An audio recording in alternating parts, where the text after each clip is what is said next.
In today's video, I'm going to teach you how to navigate some essential settings in your Shopify store. Whether you're just getting started or looking to make a few tweaks, I'll be guiding you through the process step by step.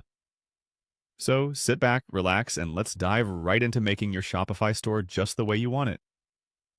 First, what you want to do is head over to the Shopify admin page and log into your store. Once you're on the main dashboard, you'll find yourself at what they call the My Store homepage.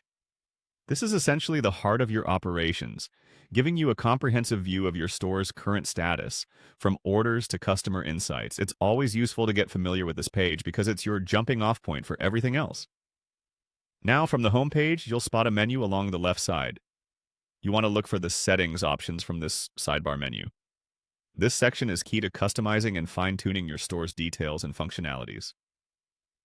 Settings is your go-to area for adjusting everything from business details to payment methods, so it's full of important configurations. For us today, clicking into Settings begins our journey into adjusting some specific parameters. Once in Settings, you'll see various options laid out that relate to different parts of your store. Our focus today is on the General Settings section, where you have the option to tailor some of the fundamental aspects of your store. This section gives you control over things like the store's name, contact information, and for what we're adjusting today, the unit system. Next up, within these general settings, you'll want to find and click on Unit System.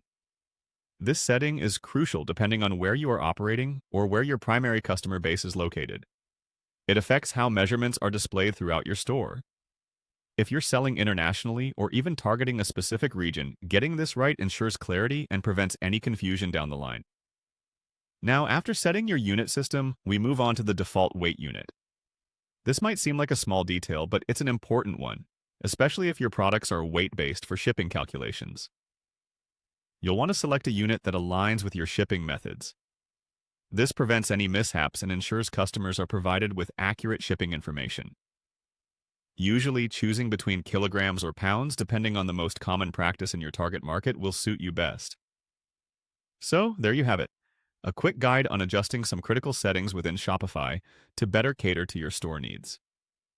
I hope this helps make your Shopify experience smoother and more efficient.